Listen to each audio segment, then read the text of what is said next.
We want to take a closer look now at one state's efforts to get teachers vaccinated and get children back to in-person learning.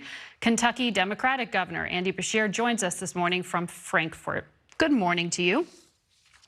Good morning. Thanks for having me. I know you set March 1st as the recommended deadline for schools to reopen, and those teachers who haven't gotten their second dose might be able to wait a little longer, but you have pushed them to the front of the line ahead of other essential workers so that they could get those shots. How politically difficult was it to do that? Well, in Kentucky, we determined that we needed to prioritize both our present, those that were suffering the most and most likely to die from COVID, as well as our future, getting our children back in school. Now, I'm not just a governor, I'm also a dad of a middle schooler and an elementary school student. And so I've seen the impacts that this had. So we pushed our teachers to the front of the line, moving them up faster than the CDC or other states had. And we're about to be the first state to fully vaccinate all of our educators. We have all but about 7 school districts already back in some form of in-person. Those districts are going to expand. And now we have a commitment from all our remaining districts to get that done too. It's important we do it in a safe way that also builds confidence within our educators themselves. I ask you how politically difficult it was because I often hear from governors that they can't prioritize teachers over other essential workers. The allegation often is having to do with fear of unions. Did the fact that you are a right-to-work state, one where union membership is not compulsory, did that make a difference? No, I don't think so. We have strong associations for our teachers, but the way we look at this is everything's difficult in COVID. Even the concept of what's an essential worker, is one person more essential than another? For us, this was a workforce issue. It was development for our children, scholastically, emotionally, and socially. And it was about getting back to some form of normal while we are still very careful. We made this call early on. We stuck to it. And no matter what you decide during COVID, some are going to oppose it. But it's about trying to do the right thing, the best thing for your people, and then to let the consequences be what they'll be. Kentucky ranks 29th among states on vaccine rollout, according to the CDC. That's for your general population. Why are you lagging, and will the Johnson & Johnson supply make a difference? Well, we don't think that we're lagging. There are different ways that people look. I understand. There are different ways that you judge the numbers. That's first and second dose together. We believe that we have to be as fast as possible with the first dose to get people some level of immunity. And as of last week, we had used 98.5% of all the first doses provided. But we think differently on the second dose. That is meant for a very specific person. And so we made the decision that if it takes a little longer to get it to them, then we were going to make sure it gets to them. But what I can say is that all around the country, we see capacity and efficiency picking up every day. Johnson & Johnson is going to be a game changer.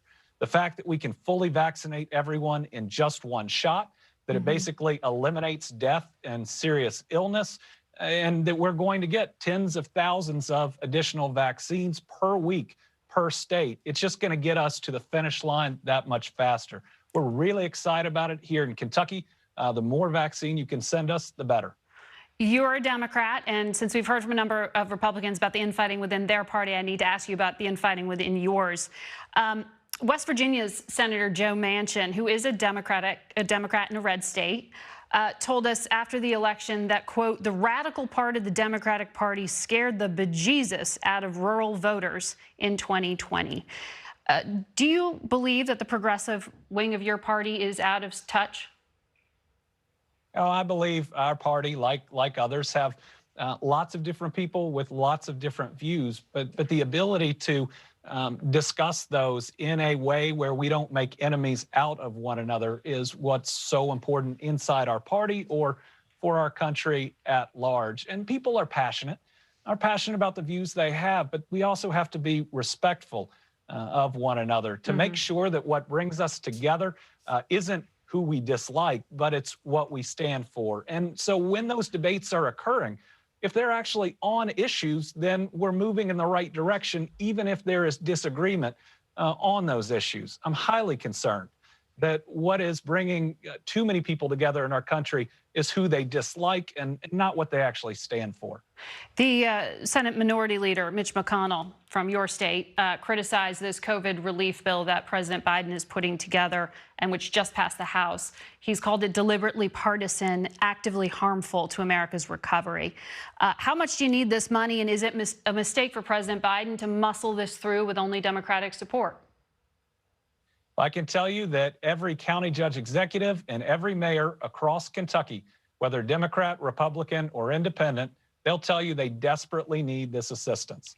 That COVID has hit especially our localities in deeply impactful ways, and that this gives us the ability to make up for some of that harm. On the state level, this gives us an opportunity to stimulate our economy while not having to borrow and go into debt. It's what every economist, at least on the state level, would tell you is exactly where we should be. Let's use the dollars to create jobs, to provide relief, and to shorten this recession. And right now, we've got a decision to make. You know, are we going to be FDR or are we going to be Herbert Hoover? Do we want to make the decisions to get us out of this recession more quickly, which benefits every family, Democrat or Republican? But you got to be bold to do that, and you can't worry about credit, whether it happens under a Democratic president or a Republican president. In the midst of a pandemic, can't we put that aside for just a little bit and help all our families out there? I hope so. Yeah, well, the last few were bipartisan. That's kind of the argument this time around. But Governor, we have to leave it there. Thank you for joining us. For more of the challenges teaching during this pandemic, listen to our latest edition of Facing Forward. I spoke with Khan Academy founder Sal Khan. You can listen and subscribe on Apple Podcasts or your favorite podcast platform.